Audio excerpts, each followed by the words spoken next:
Okay, we now are looking at my intro PowerPoint 1B, which will be an introductory to a little brief survey of anatomy. First thing, when we're speaking of anatomy, the body must be placed in what we call the anatomical position. The anatomical position, as you can see here, is where the feet are flat, the hands are facing forward. The hands are facing forward, as you can see in this position here, and the feet are slightly apart, as you can see. That's what we call the anatomical position. All anatomy, we're thinking of it in that way. Even if somebody was in a crash and the EMS was radioing the hospital, they would be looking at it in the anatomical position, saying this person has an injury on the right side or whatever. Now, the next thing I want you to understand is this.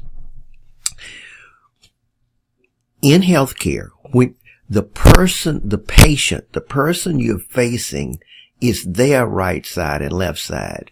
So their right side is your left side. So when we say, for example, in this person here, that's their right side. That would be where the appendix. So remember, it's not your right side. It's the patient or the person that you're facing's right side. All right. With the person in an anatomical position, you then can talk about what we call body planes. A plane, in this case, is a flat imaginary surface that extends indefinitely into space. Just think about like a little piece of glass pane or glass window. All right. So we're looking at cutting the body in the body planes. All right. The sagittal plane here, so I want you to study on this. The sagittal plane is a plane that cuts the body this way here. It cuts the body this way here, and it separates the body into a right and left side. In a mid-sagittal plane, the body, there's a cut straight down the midline, which would separate the body into an equal right and left side. That's what we call a mid-sagittal cut. A parasagittal cut is one in which the body is cut not straight down the midline. So there will be an unequal cut on the right and left side. It's not at the midline. So in that particular case, it doesn't speak for itself. So when you're doing it in that particular manner, you have to describe where you're making the cut. You may say, I'm making the cut 2 centimeters to the left of the umbilicus or to the right of the umbilicus. Or you may use this format. You may say that I'm doing a cut, which would be a mid-sagittal cut straight down this way here. Okay? If it's not straight down that way, then imagine where the sternum is, your sternum. You may say, I'm making a cut at the sternal border, the right sternal border, which basically would be at the border of the sternum on the right side, or the left sternal border. Or you may say, I'm making a cut at the mid-clavicular line, which will come down at the nipple on the left or the right.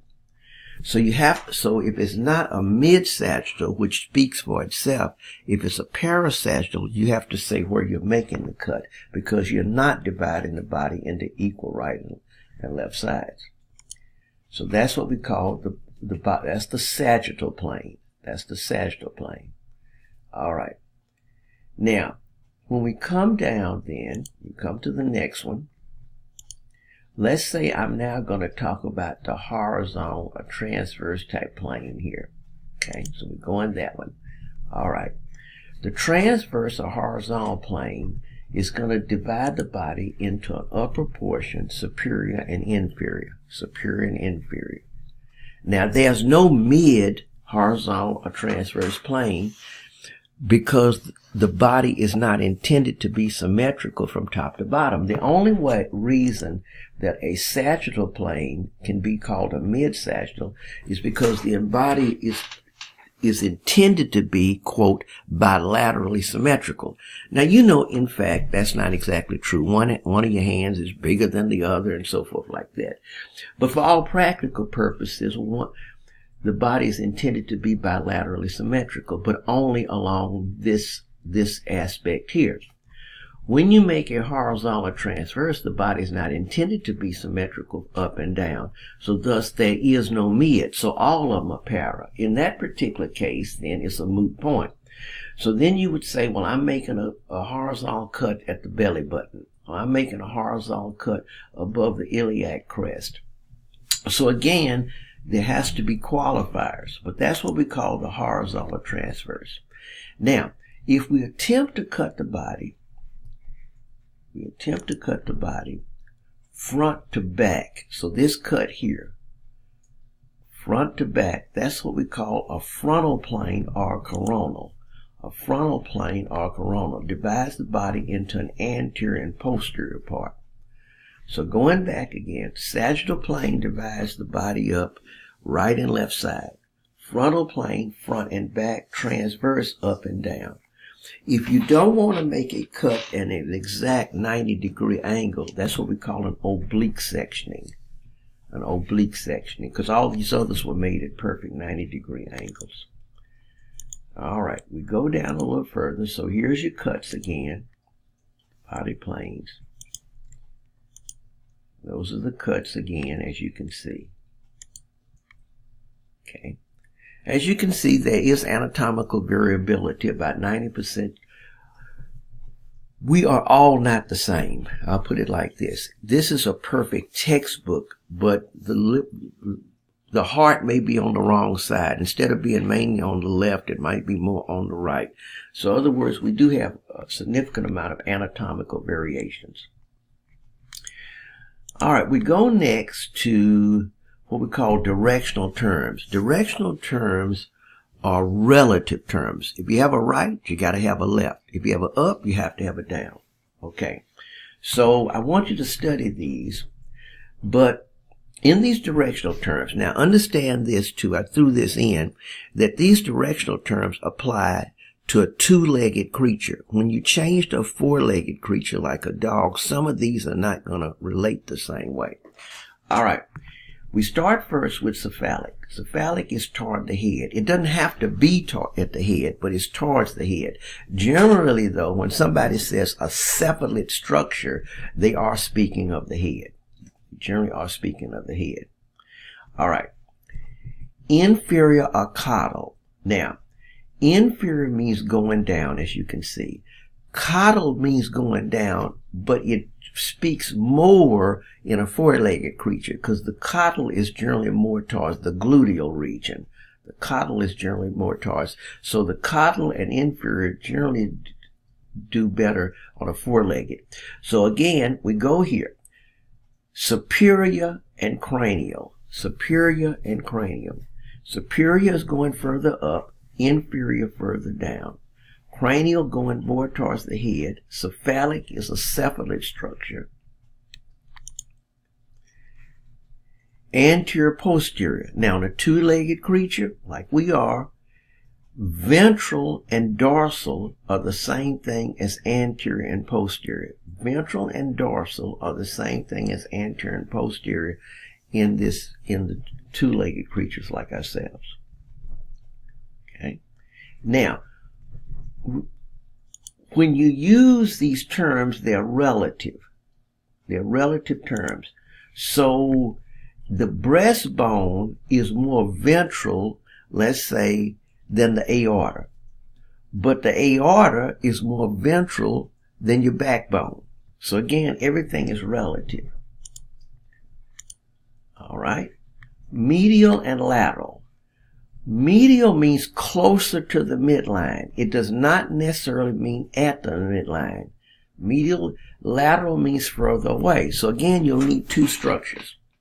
So we could say that the nipple is more medial than your armpit. Again, neither one is at the midline. Or you could say your armpit is more lateral than your nipple. Okay. Intermediate, I'm going to need 3 structures. So you could say that the nipple is intermediate between the sternum, your breastbone, and the armpit. Okay. Go further. Proximal and distal. When you think of proximal and distal, always think of the appendages. Always think of the appendages. So in other words, something more proximal is closer to where the appendage is connected to the trunk of the body. Like the shoulder is more proximal than your elbow, let's say. Okay, distal is further away. Superficial and deep. Superficial is when you're going down. Superficial is closer to the surface. Deep is further in. Okay.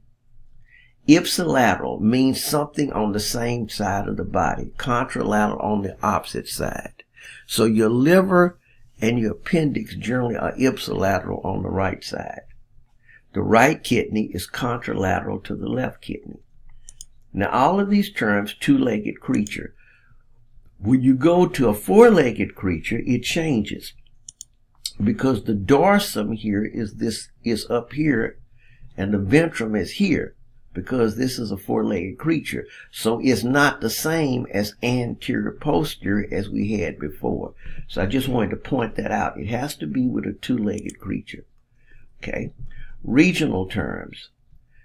We break the body into 2 major divisions, the axial and appendicular. The axial and the appendicular. Okay. The axial would be like the trunk of the body. The appendicular would be like your legs and arms, that we'll see. But again, study this in the book. All right, we go quickly to what we call the body cavities. The body cavities.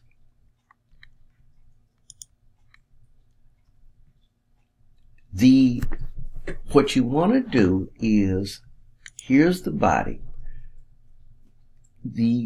As a matter of fact, I think I'm going to make a separate video for the body cavities because it takes a little while. So I'm going to close this video here and thank you there.